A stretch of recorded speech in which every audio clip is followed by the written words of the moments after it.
think with me about the rules that you encounter in life. In general, you might say rules exist simply to keep someone safe.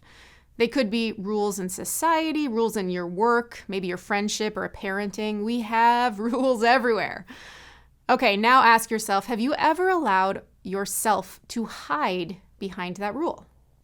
What do I mean by this? Well, think of it this way. Have you ever used a rule, whether it was a formal or an informal one, and have you hidden behind that rule for the sake of the rule rather than the person it was meant to protect?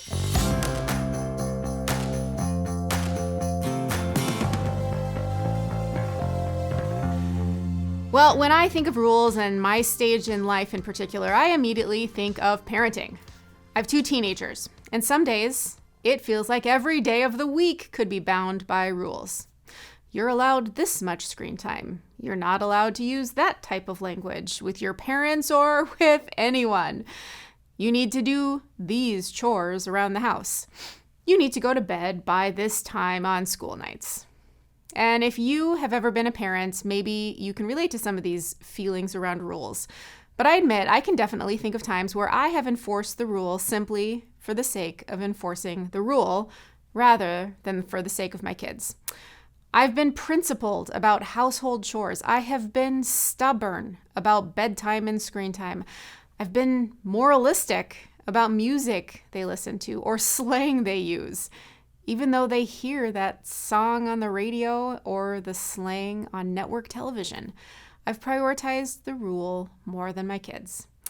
And there are undeniable feelings behind this. I hate to admit that there's no other way to say it. Sometimes there's something inside of me that simply likes to be right. Can you relate? Well, in this series, we're asking the question, what does it mean to be spiritual?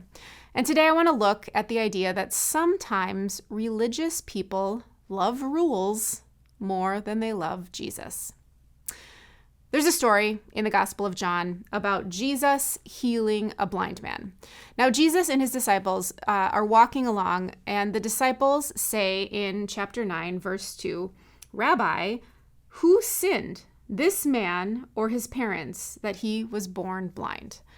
Now, that might sound a little ridiculous to us, but it was more common in Jesus' day that someone's ailment or someone's disability was somehow brought upon them by some sort of sin. But Jesus in the story says, no, this isn't from any sin. And in fact, this blind man who has been a beggar, the person who all of us judged at one time or another, this man is going to be utilized by God to show us all something amazing. And in verses 6 and 7, Jesus spits into the mud. He puts that spit and the mud into the man's eyes, and he tells him to go to a pool. So again, in the Bible, we read, "So that man went home, he washed, and he came home seeing." It's a miracle. This man's neighbors, everyone around him is stunned. You can imagine the neighborhood chit-chat. They've never known him to be anything but blind, and suddenly he's telling them about this guy named Jesus who spit in the mud and healed his eyes. So the neighbors respond by taking him to the religious rulers of the day, the Pharisees. And we learn a detail that we didn't previously know. Jesus healed the blind man on the Sabbath.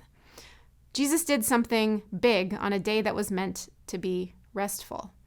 These Pharisees knew their 10 commandments, and they knew that one of them clearly said, "Remember the Sabbath and keep it holy." So some of these Pharisees react to this. They say, "This Jesus man must not be from God. We don't know where he came from, and he did something on the Sabbath that he should clearly not have done. Jesus, he must be the sinner." The Pharisees, they even question this man's parents. They are skeptical that he was even blind to begin with. They go back and they go forth rather than listening to anything the formerly blind man has to say. They throw him out of the temple altogether. These people who are supposed to be great examples of spirituality, they reject this man. They're obsessed with the fact that a rule honoring the Sabbath has been broken.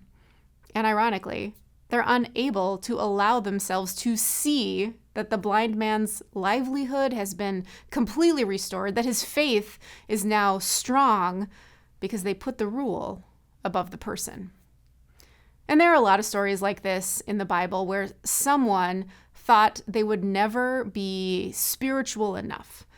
Something in society, it made them feel rejected. It made them feel like the rule makers were too busy feeling good about being right even to notice them. And I think there are plenty of places in our lives where we experience this too. Maybe we have been the ones sitting on the side of the road, just waiting for someone to see us, like Jesus saw that blind man, when our faith journeys aren't by the book like everyone else's seem to be. Or maybe we are the ones who are the religious law enforcers. I know I've been guilty of this plenty of times.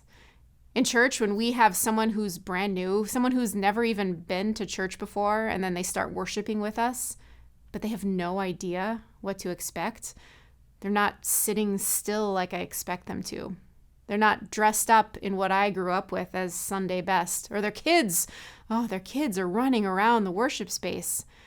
And I have to check myself because I quickly start to put on my religious ruler hat. I obsess about the rule rather than remembering the person. And the Pharisees could have addressed this blind man with more questions than answers. They were confused, after all, by Jesus' actions because it didn't line up with their spiritual practices. But what if they would have simply sat down with him and said, okay, set aside those rules for just a minute and tell me more about your story. Tell me about your experience with Jesus. They could have done this out of humility and open hearts rather than rejecting him altogether. So today I have a couple of questions for you to think about. When have you let rules get in the way of people? When have you or others somehow hidden behind religion? And what would it look like to get to know someone rather than to reject them for being different? Thanks for being here today. We'll see you next time.